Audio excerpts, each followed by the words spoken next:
Hey, so many of you guys know about the YouTube videos I make and how political and controversial they are. So I thought to make my info speech about something just like that. And I want to talk about the whole fact about there's more than two genders. And so I basically just wanted to bring some science and biology into it and talk about exactly what it is. So exactly what this whole more than two genders thing is that people are saying that mainly on the left side of politics are saying that there's more than two genders, and those two genders being male and female, and they're saying that gender is more of a spectrum than two categories. And what I can take from that is that they are going on the side of feelings. They say it's gender is more what you feel than what biology is. Now that's cool and all, but that doesn't go with science and biology. And I'm not just saying old biology of what we knew like hundreds of years ago. This is still modern science and biology that I'm talking about. And many people say that uh, gender is a social construct and everything like that. And that they say that you can be whatever gender you want. And now that's what they say. Here's what actual scientists and biologists say. I'm from Cold Spring Harbor Laboratory. Chromosomes define maleness and femaleness, and those chromosomes being XX and XY. XX being for femaleness and XY being maleness. From ERLC.com, the scientific definition of biological sex is, for almost all human beings, clear, binary, and stable, reflecting on an underlying biological reality that is not contradicted by exceptions to sex typical behavior and cannot be altered by surgery or by social conditioning.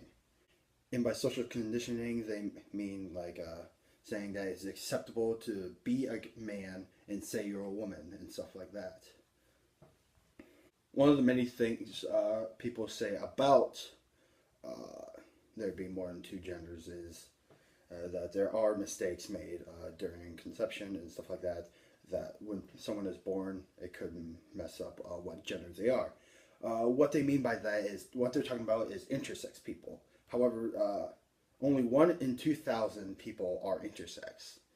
That meaning, out of the entire population, only 0.05% of people on Earth are intersex. That is a very low percentage, and really, it's not enough to say it's a new gender. Yes, there are mistakes made during birth and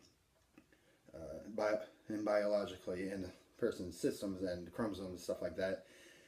However, it's still not a high enough number to make it a new gender. And many people say that gender is a social construct, meaning the idea of gender difference is socially constructed as a view present in philosophical and sociological theories about gender. According to this new view, society and culture create gender roles, and these roles are prescribed as ideal or appropriate behavior for a person of that specific gender. And I took that from Wikipedia. But really what all that meant was that's mainly more like stereotypes, basically. Like the stereotype, like women are supposed to stay home with the kids and stuff like that. That's a stereotype, not a social social construct. But those are more stereotypes more than anything. And if people don't go by those stereotypes, that does not make them a different gender or something like that. That still, like if a woman does something mainly men do, does not mean she's more of a man. It just means that she's still a woman, but she doesn't go by the societal stereotypes. And there are many different types of genders made, especially from Facebook. A few of them being gender fluid, non-binary, trans, androgen, and etc. Now, what gender fluid is someone saying that they can be a male one day and a female another day just by the way they feel. Again, that goes against science and biology because biology and science is not about feelings. It's about your chromosomes and your chemistry as a being.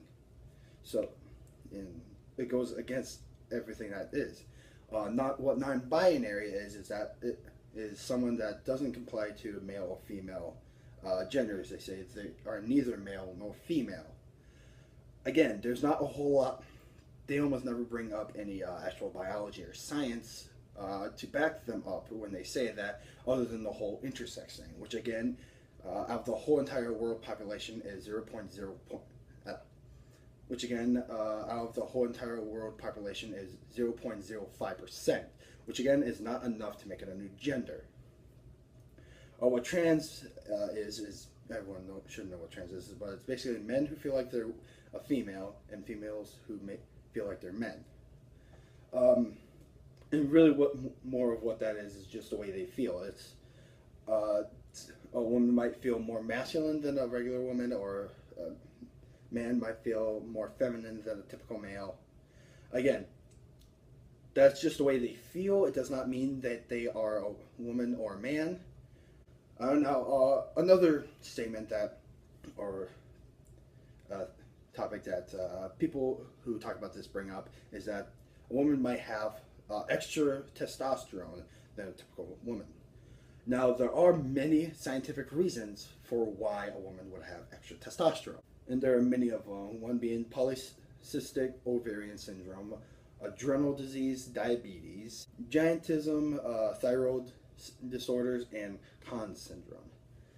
And all of these play into the chemistry of the human body and may produce more testosterone. It does not mean that they are a man. It just means that their body produces more testosterone than normal. But yeah, it's as simple as that.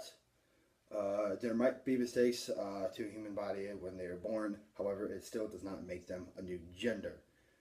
Gender is still defined as male and female. And people might say, well, there's different sexes and stuff like that. Well, gender is closely related to sex, and sex is linked to chromosomes. And chromosomes being women are XX and men are XY. And chromosomes do define maleness and femaleness. There's nothing, no ifs, ands, or buts about that, really. It's just the way biology and science is.